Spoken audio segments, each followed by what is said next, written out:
صلی علی رسولنا صلی علی محمد صلی علی رسولنا صلی علی محمد صلی علی محمد صلی علی محمد صلی علی محمد صلی علی محمد صلی علی محمد. السلام علیکم ورحمۃ اللہ. اذان دے دیں.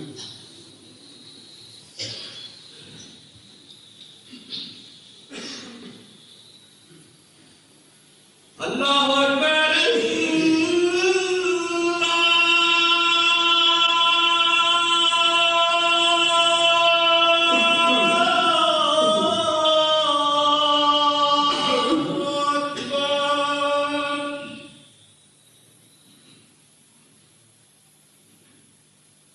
اللہ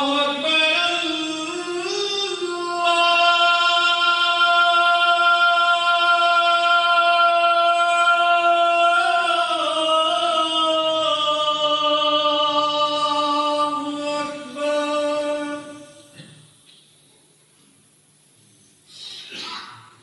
اشہد ان لا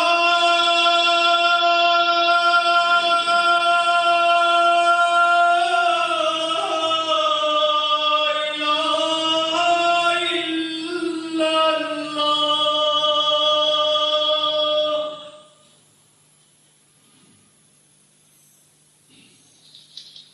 اشہد ان لا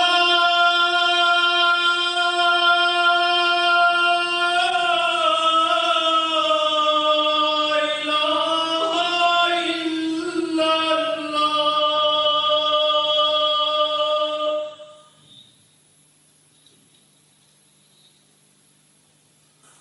اشہد ان محمد رسول اللہ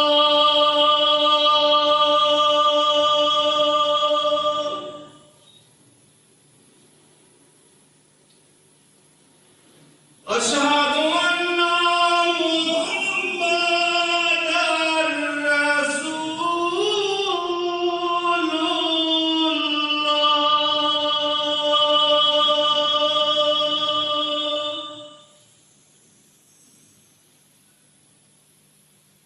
حی علی الصلاۃ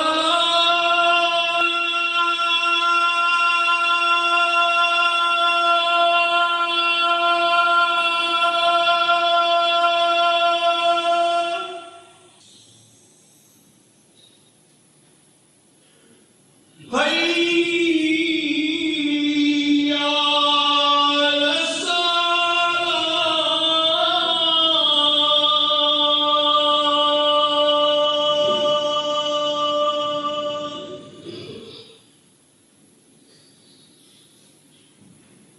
حی علی الفلاح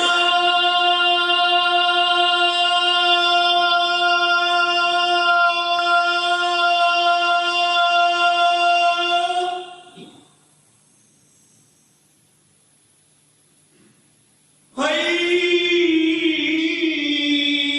علی الفلاح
أشهد أن لا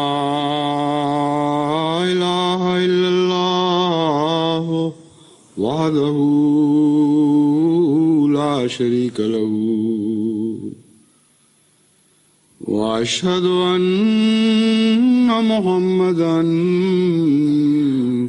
عبده ورسوله أما بعد فأعوذ بالله من الشيطان الرجيم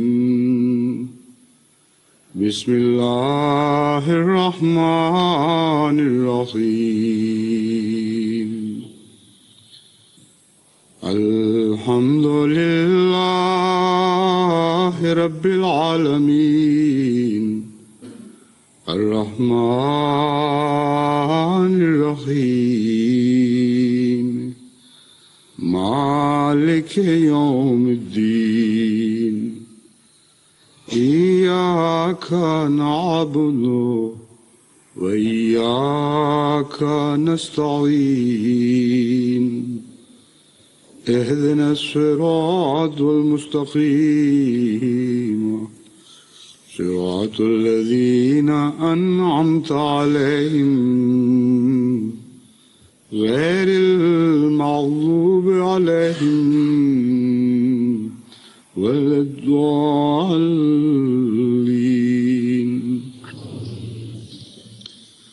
نون والقلم وما يسطرون ما أنت بنعمة ربك بمجنون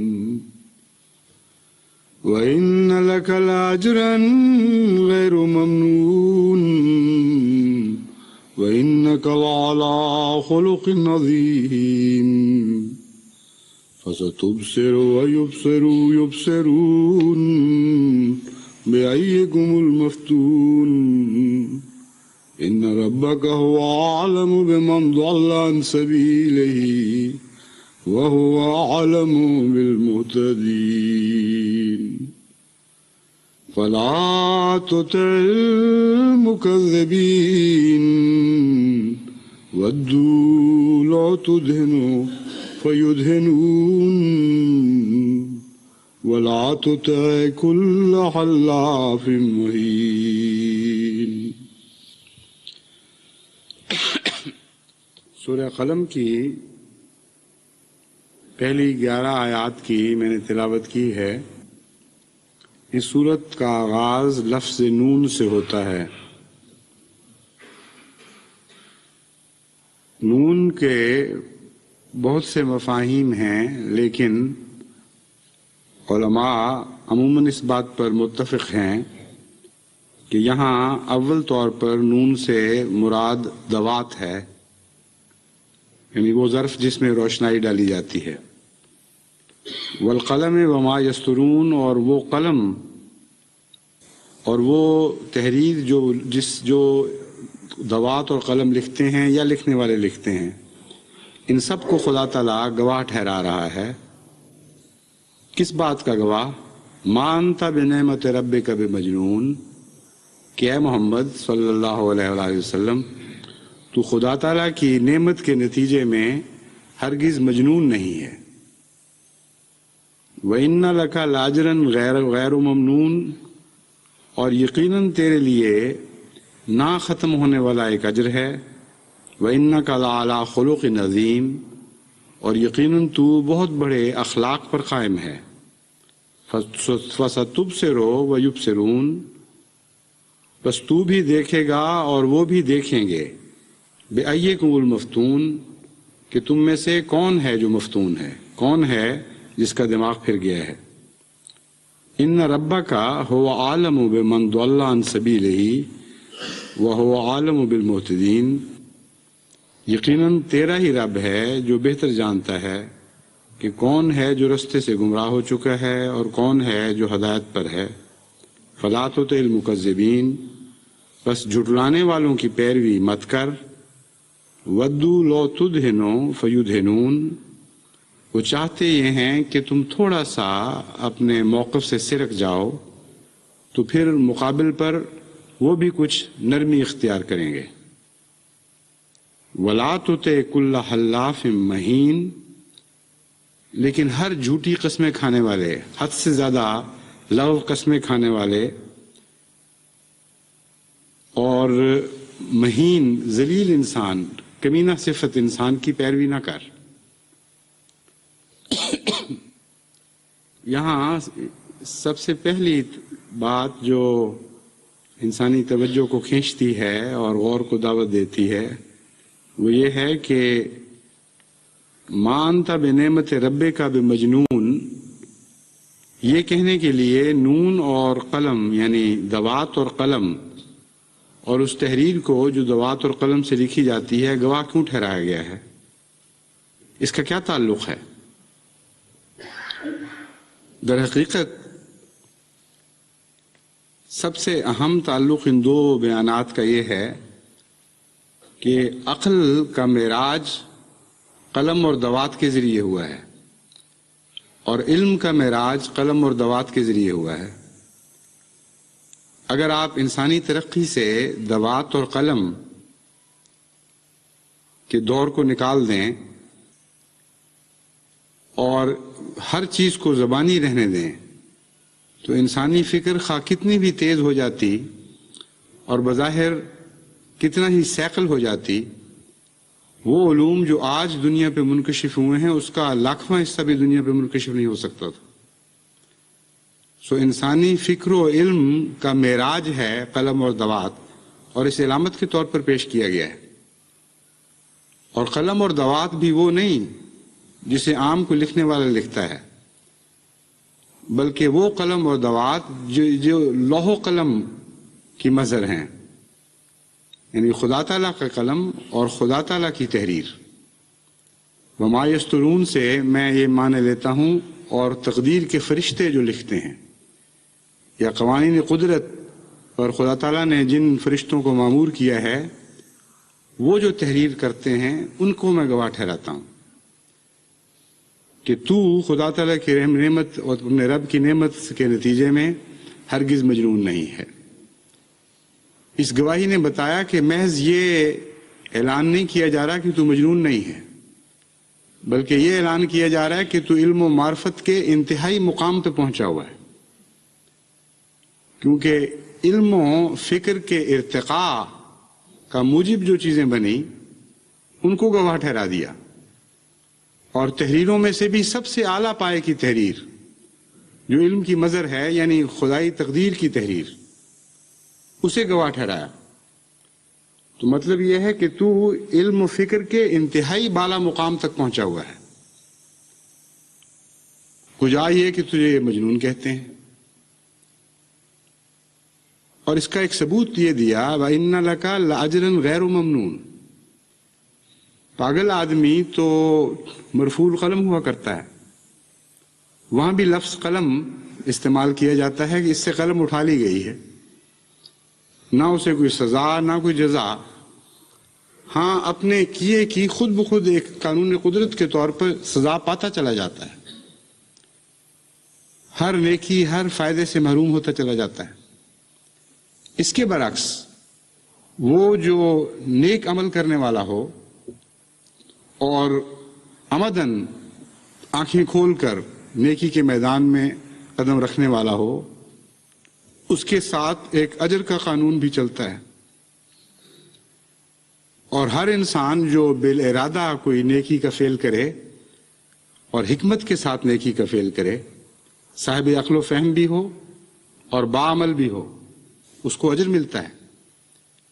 تو فرمایا کہ تیرا اجر تو غیر ممنون ہے، تیرے چھوٹے سے چھوٹے فعل کا بھی ایسا اچھا ہم نتیجہ نکالتے ہیں اور ایسا دائمی نتیجہ نکالتے ہیں کہ جو منقطع ہونے والا نہیں۔ دشمن بھی بظاہر ایک کوشش کر رہا ہے اور تو بھی ایک کوشش کر رہا ہے، لیکن اس کی کوششیں بے پھل اور بے ثمر ثابت ہوتی ہیں۔ تیری ادنا سی کوششوں کو بھی ایسے پھل لگتے ہیں کہ جو ختم ہونے میں نہیں آتے، لا متناہی سلسلہ انعامات کا چلتا ہے۔ تو تجھے یہ کیسے مجنون کہہ سکتے ہیں؟ مجنون تو اپنے پائے ہوئے کو کھو دیا کرتا ہے، مجنون کی تو انتہائی کوشش بھی بے ثمر ہوتی ہے، کجا یہ کہ معمولی ادنا کوششیں بھی ایک نگاہ بھی باثمر ثابت ہو جائے. تو فرمایا تیری ذات کے ساتھ ایک عمل اجر غیر ممنون وابستہ ہو چکا ہے، نہ ختم ہونے والا اجر ہے. وَإِنَّكَ لَعَلَىٰ خُلُقٍ عَظِيمٍ، اور تیرا خلق بہت عظیم ہے. اردو میں تو یہ ترجمہ کیا گیا کہ تیرا خلق بہت عظیم ہے، یہ درست نہیں. عربی میں لَعَلَىٰ خُلُقٍ عَظِيمٍ کا متبادل اردو محاورہ کوئی نہیں، ورنہ لفظاً یہ ترجمہ کرنا چاہیے تو عظیم خلق پر ہے. عظیم خلق پر ہونے کا مفہوم خلق کے اوپر غالب آنے کے مفہوم کو ظاہر کرتا ہے. یعنی یہ نہیں کہ محض تیرے اخلاق اچھے ہیں، بلکہ جس طرح ایک اعلیٰ گھڑ سوار گھوڑے کو قابو میں رکھتا ہے، اس کی باغ ڈور اس کے ہاتھ میں ہوتی ہے، اس کے اشارے پر چلتا ہے، اس طرح تو اخلاق کا سوار قرار دیا گیا ہے. اخلاق تیری قدرت سے باہر نہیں ہے، تو پوری طرح ان پر فائز اور قائم ہے. بس علی خلق عظیم میں بہت ہی بڑا ایک خراج تحسین حضرت اقدس محمد مصطفیٰ صلی اللہ علیہ وآلہ وسلم کے اخلاق کو دیا گیا ہے کہ گویا جس سے ہم کہتے ہیں فلاں بات تو تیری لونڈی ہے، تو اس طرح فرمایا کہ تو اخلاق کا شاہ سوار ہے. عظیم اخلاق پر خدا تعالیٰ نے تجھے مقدرت بخشی ہے.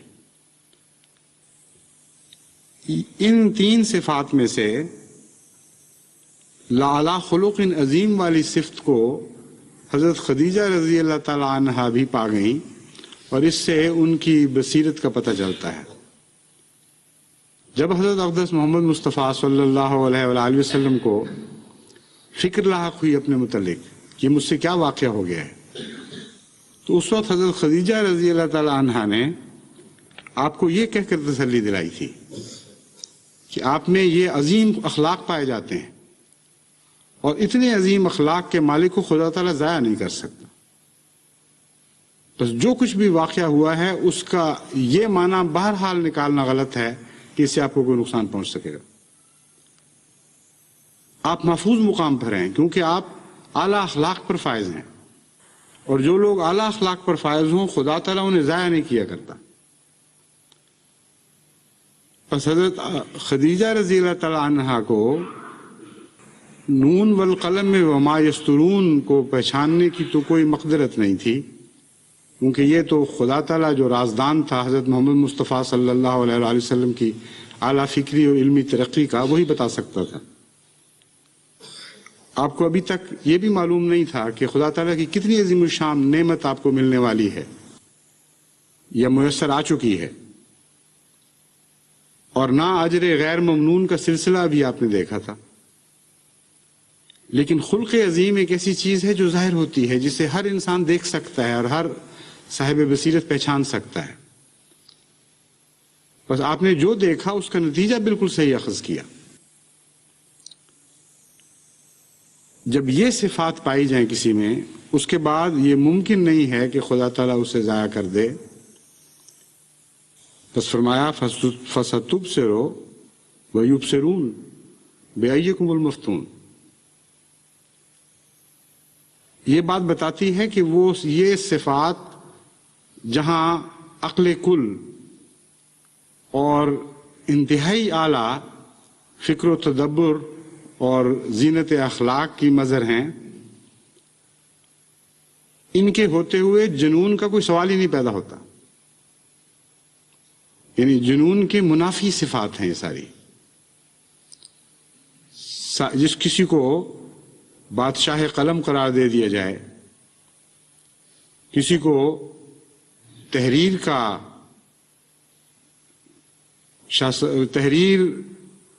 موار قرار دے دیا جائے، اور اللہ تعالیٰ کے غیر لام محدود احسانات کا مورد قرار دے دیا جائے، اور کسی شخص کو یہ ضمانت دے دی جائے کہ تیرے ہر فعل کا بہترین لامتناہی اجر ملتا چلا جائے گا. یہ ساری باتیں حضرت صلی اللہ علیہ وسلم کے متعلق بیان فرما دی گئی. اس کے بعد یہ فرمانا کہ فَسَتُبْصِرُ وَيُبْصِرُونَ بِأَيِّكُمُ الْمَفْتُونُ، دو باتوں کو ظاہر کر رہا ہے۔ اول یہ کہ یہ ساری باتیں جنون کی نفی کرنے والی ہیں۔ مجنون میں یہ صفات اکٹھی ہو ہی نہیں سکتی، بلکہ ان میں سے ایک صفت بھی مجنون میں نہیں ہوتی۔ اور ساتھ ہی اعلان کیا گیا کہ تیرے مخالفین میں ان ساری صفات کا عدم پایا جاتا ہے، اس کے برعکس صفات پائی جاتی ہیں، اور جس میں ان صفات کے برعکس صفات پائی جائیں وہ لازماً مجنون ہوا کرتا ہے۔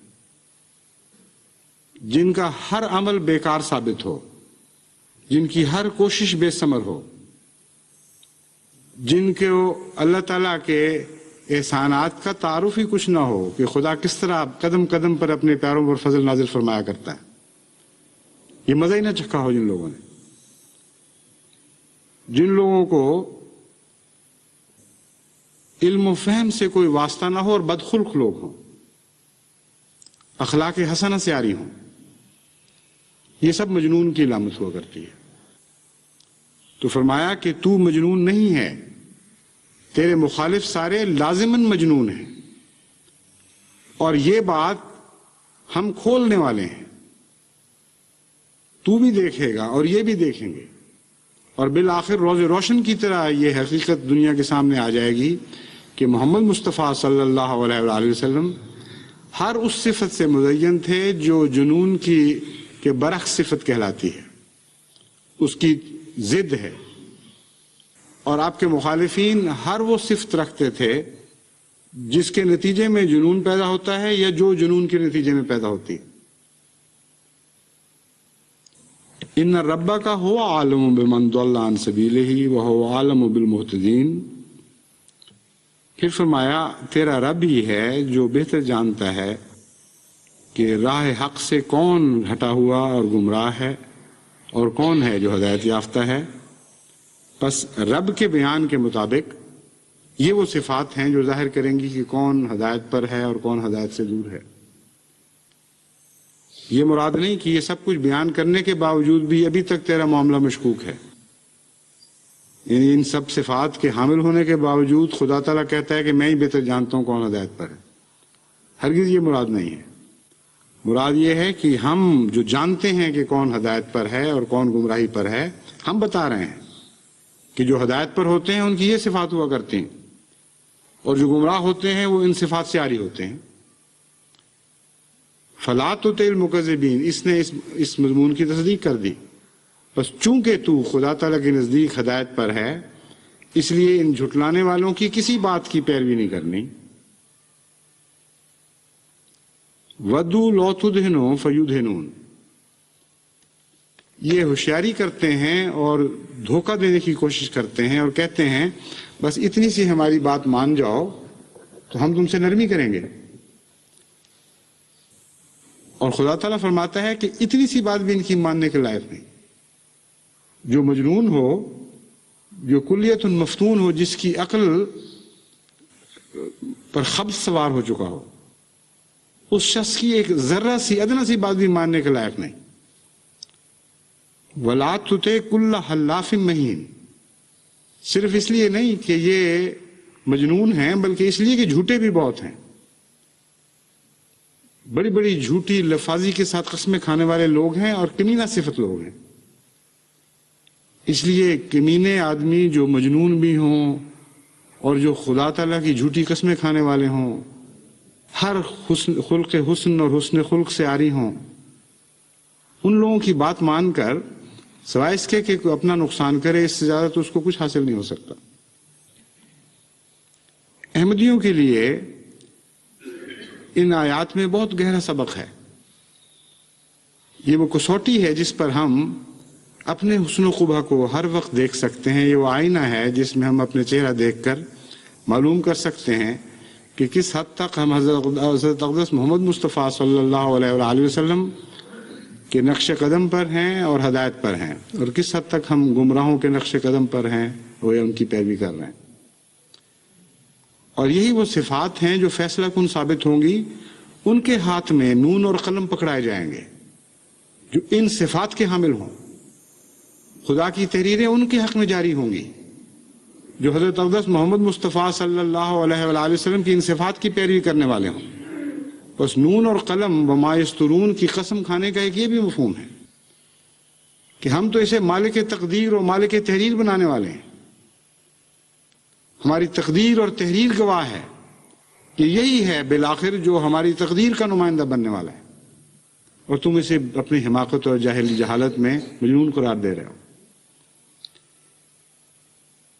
چنانچہ اس مضمون کو آگے بڑھاتے ہوئے خدا تعالیٰ نے پھر حضرت صلی اللہ علیہ وآلہ وسلم کو مزید خوشخبریاں عطا فرمائیں اور آپ کے دشمنوں کی بعض اور صفات بیان فرمائیں جن سے پتہ چلتا ہے کہ وہ کتنے راہ حق سے دور ہو چکے ہیں، اور ان کے عمل اور ان کے کردار کو ان کے ایمان کے لیے کسوٹی قرار دے دیا. چنانچہ اسی مضمون کی برعکس صورت پہ دکھاتے ہوئے اللہ تعالیٰ فرماتا ہے افنجعل المسلمین کالمجرمین ما لکم کیف تحکمون.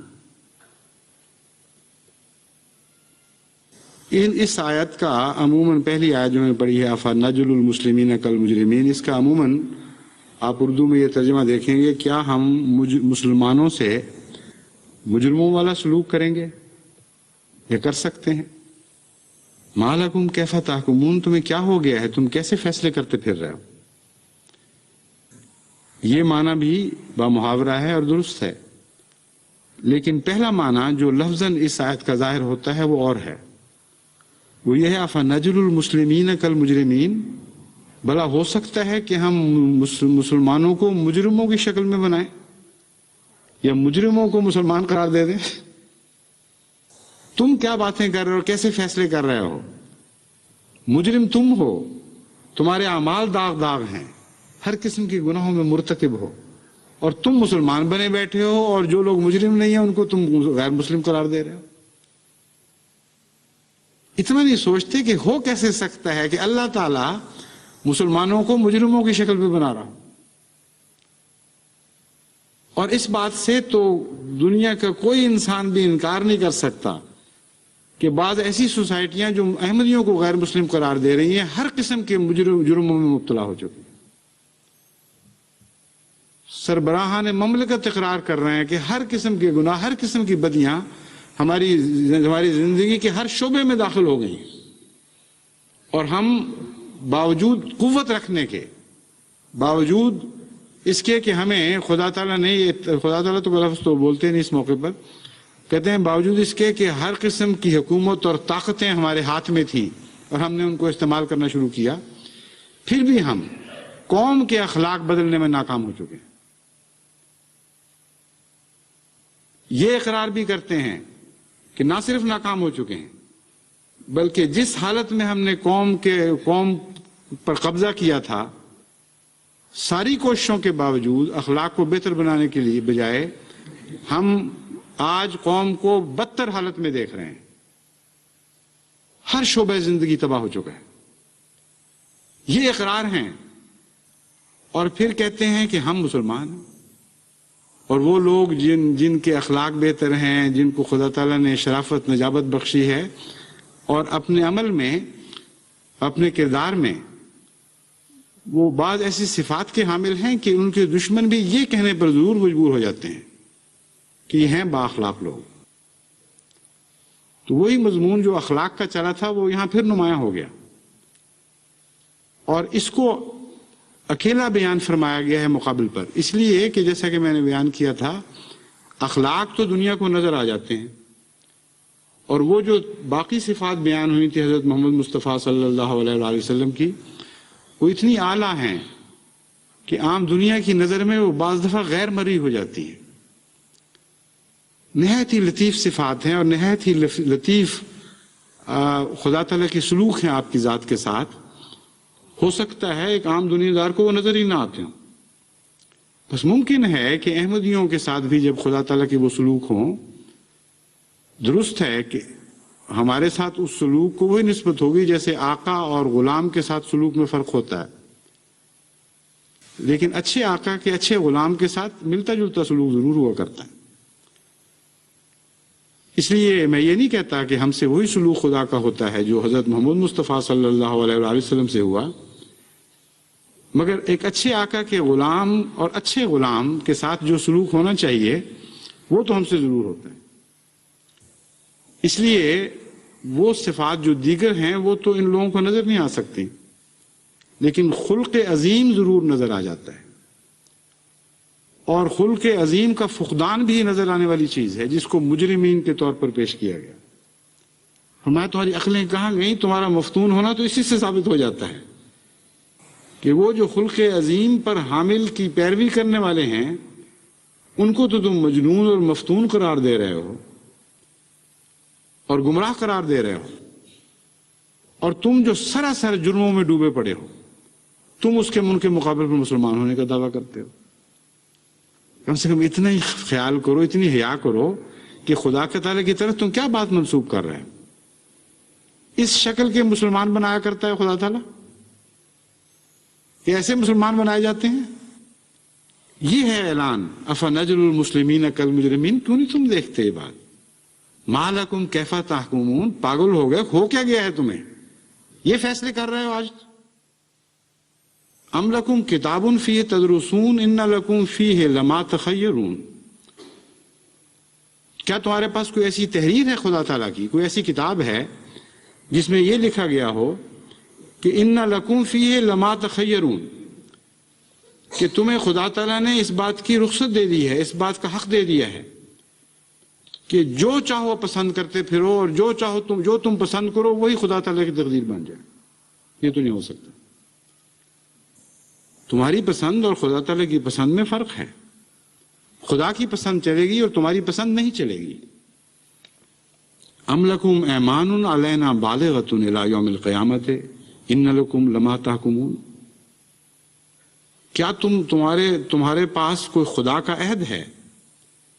یعنی خدا پر تم نے خدا نے تم سے کوئی عہد باندھ رکھا ہے جو قیامت تک اب چلتا چلا جائے گا، کہ ان لکم لما تحکمون، کہ جو چاہو فیصلے کرتے پھرو، خدا تمہیں اختیار دے بیٹھا ہے اب کہ ہمیشہ کے لیے تم ہی فیصلے کیا کرو گے۔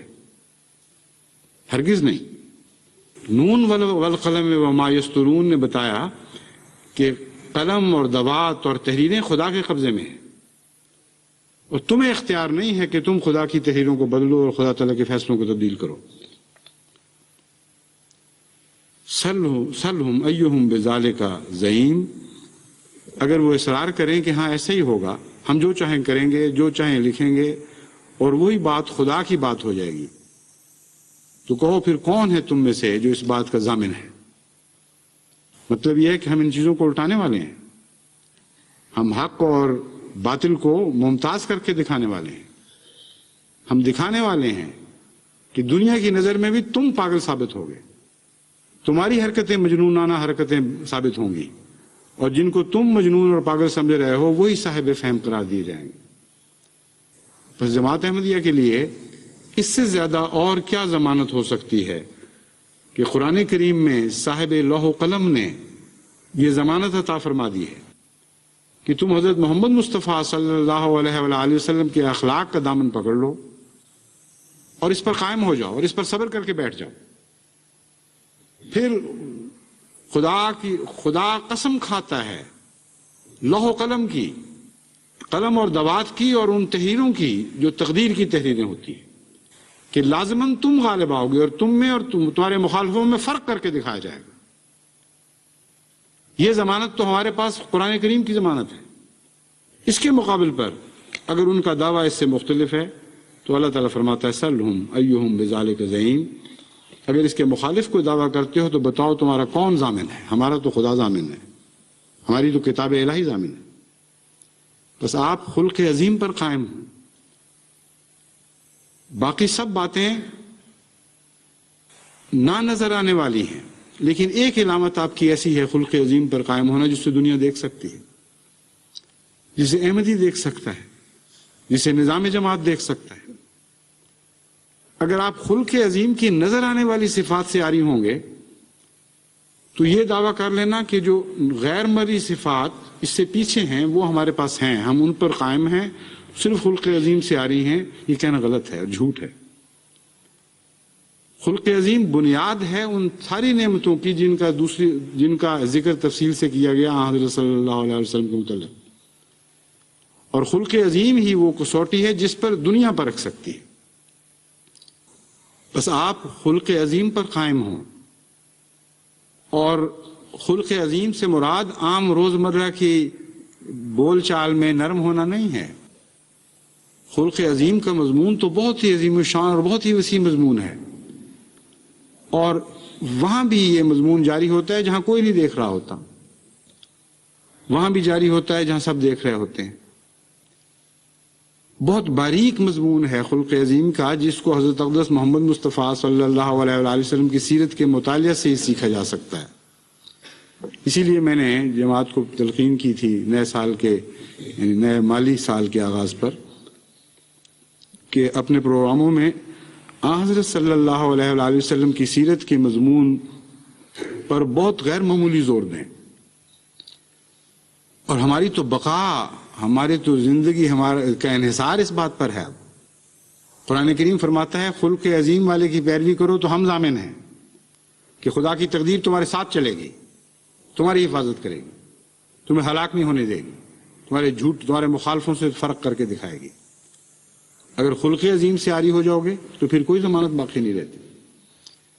اس لیے غیر معمولی طور پر ہمیں اخلاق حسنہ کی طرف توجہ کرنی چاہیے، جو گہرے اخلاق ہیں، میں ظاہری نہیں، آئلی زندگی کے اخلاق، بیویوں سے سلوک، بچوں سے سلوک، برعکس ان کا بچوں کا اپنے والدین سے سلوک، بیویوں کا اپنے خامدوں سے، اپنے ماحول سے، اپنے لین دین میں، اپنے معاملات میں، اپنے قول میں، یہ سب خلق عظیم کے وہ پہلو ہیں جن میں آپ کو درست ہونا چاہیے، اور کوشش کرنی چاہیے کہ حضرت اقدس محمد مصطفیٰ صلی اللہ علیہ وآلہ وسلم کے قریب تر پہنچتے رہیں۔ قریب پہنچنا تو ایک نسبتی معاملہ ہے، لیکن قریب تر پہنچتے رہنا یہ اہم ہے سب سے زیادہ۔ یعنی کسی مقام پر بھی کھڑے ہو جانا غلط ہے۔ جب میں کہتا ہوں قریب تر پہنچتے رہیں تو مراد ہے کہ ہر خلق کو ہمیشہ سیکل کرتے رہیں، یہ سمجھتے ہوئے کہ چونکہ حضرت صلی اللہ علیہ وآلہ وسلم کے خلق جیسا کامل نہیں ہو سکا، اس لیے مزید گنجائش ہے، اور خلق عظیم کا نمونہ ہمیں دے کر ایک لامتناہی سفر دے دیا ہے اخلاق کو ماننے کا اور اپنے حسن کو سنوارنے کا اور نکھارنے کا۔ کوئی ایک بھی خلق ایسا نہیں جس میں آپ کے پاس بہتری کی گنجائش موجود نہیں، یہ اعلان ہو رہا ہے یہاں، کیونکہ حضرت اقدس محمد مصطفیٰ صلی اللہ علیہ وآلہ وسلم کے سوا کبھی کسی کے متعلق خدا تعالیٰ نے یہ گواہی نہیں دی کہ وہ خلق عظیم پر واقع ہے۔ بہت ہی بڑی گواہی ہے۔ اس لیے حضرت صلی اللہ علیہ وآلہ وسلم کی پیروی جب لازم فرما دی تو ساتھ ایک اس کا طبی نتیجہ یہ بھی نکلتا ہے کہ اس لیے کوشش ہم پر فرض ہے، اور یہ انکسار بھی ضروری ہے کہ ساری کوششوں کے باوجود ہم خلق عظیم سے نیچے رہ جائیں گے، پھر بھی یہ ضرور کر سکتے ہیں کہ خلق عظیم کی طرف ہمیشہ بڑھتے رہیں، اور ہمیشہ بڑھتے رہنے کا امکان کھل گیا ہے ہمارے لیے۔ ایک موقع پر بھی ہم سٹیل نہیں ہو سکتے، ایک موقع پر بھی یہ نہیں کہہ سکتے کہ اب ہم انتہا کو پہنچ گئے ہیں، اب دوسرے کاموں کی طرف توجہ کریں۔ فرمایا محمد مصطفیٰ صلی اللہ علیہ وآلہ وسلم کی پیروی شروع کرو، ساری زندگی تم اس کام میں مصروف رہو، تب بھی تمہارے لیے مزید گنجائشیں خدا پیدا کرتا رہے گا۔ تو صرف یہ اعلان نہیں ہے کہ تم آگے نہیں بڑھ سکتے، ہرگز یہ مراد نہیں ہے۔ ایمفیسس اس بات پر ہے، زور اس بات پر ہے کہ تم آگے بڑھ سکتے ہو اور ہمیشہ آگے بڑھ سکتے ہو۔ ایک بھی زندگی کا دن تم پر ایسا نہیں آئے گا آگے بڑھتے ہوئے کہ تم یہ کہہ سکو کہ اب بس کافی ہو گئی۔ جہاں تک تمہاری کوششوں کا تعلق ہے، چونکہ تم حضرت محمد مصطفیٰ صلی اللہ علیہ وآلہ وسلم کے قریب جانے کی کوشش کر رہے ہو، اس لیے سفر اتنا لمبا ہے کہ تم زندگی میں ختم نہیں کر سکتے، مگر آگے ضرور بڑھ سکتے ہو۔ اسی لیے میں نے یہ کہا تھا کہ حضرت صلی اللہ علیہ وسلم کے اخلاق کے قریب تر ہوتے رہنے کی کوشش کرنا اس پر جماعت کو زور دینا چاہیے. اور جہاں تک غیر مخالفین کے بلند دعوے ہیں، ان کی گیدڑ بھبکیاں ہیں، ان کے خوف دلانے کے عزائم ہیں، یہ ساری چیزیں بیکار بے معنی ہیں. آپ کا اللہ ضامن ہے، اللہ آپ کا محافظ ہے، خدا آپ کا وکیل ہے، خدا آپ کا نصیر ہے. کھلے کھلے لفظوں میں آپ سے وعدے دے رہا ہے، آپ کو تسلیاں دے رہا ہے، آپ کو گر سکھا رہا ہے کہ کس طرح آپ دنیا میں باقی رہنے والے بنیں گے. آپ کو کس بات کا خوف ہو سکتا ہے؟ اس لیے کامل توکل کے ساتھ خدا تعالیٰ نے جو رستے سکھائے ہیں آگے بڑھنے کے اور دوام پانے کے اور ہمیشہ کی زندگی پانے کے اور خدا کی تقدیر کا مظہر بننے کے، ان رستوں پر چلیں. اللہ تعالیٰ آپ کو حافظ و ناصر ہوگا.